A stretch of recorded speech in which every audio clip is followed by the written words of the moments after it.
Faly miarabanao indray ny tenako amin'ity alakamisy maraina fahaenina ny volana febroary ity, ary manona fiadanan'i Jesosy Kristy tompo aminao.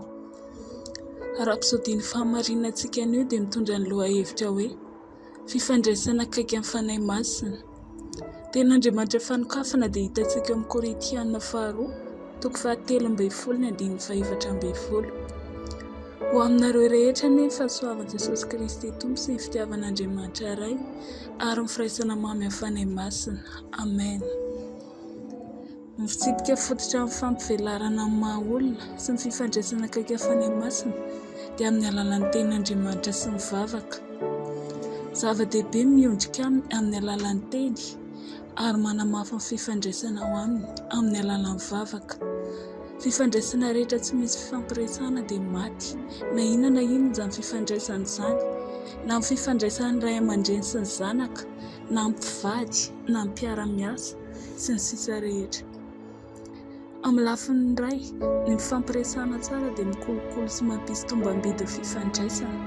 Raha te hanao fifandraisana mafonja amin'ny fanahy masina ianao dia mila fandray tsara aminy amin'ny alalan'ny vavaka.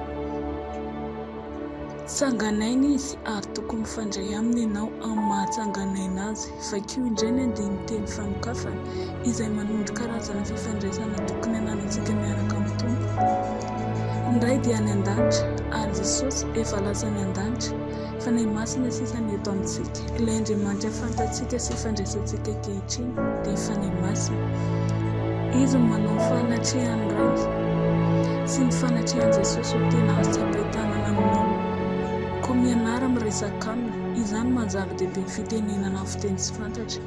Ny fitenena amin'ny fiteny tsy fantatra matetika. Ny apôstôly Paoly dia nanompo sy tonga ohatra iray lehibe amin'ny maha-kristianina mahomby sy ny asa fampony. Anisan'ny tsy ambaratelo ny firaisana amin'ny fanahy masina amin'ny alalan'ny vavaka. Hoy izy, misaotra an'Andriamanitra fa miteny amin'ny fiteny tsy fantatra mihoatra noho ianareo rehetra ao amin'ny Korintianina 1:4-5.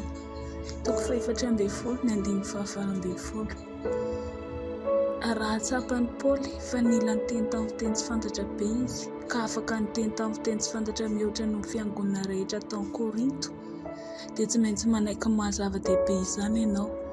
Nitenena fiteny tsy fantatra isan'andro ary atao matetika. Manorina fifandraisana matanjaka amin'ny fanahy masina izany. Amen. Amin'izao fotoana izao andao tsika hivavaka.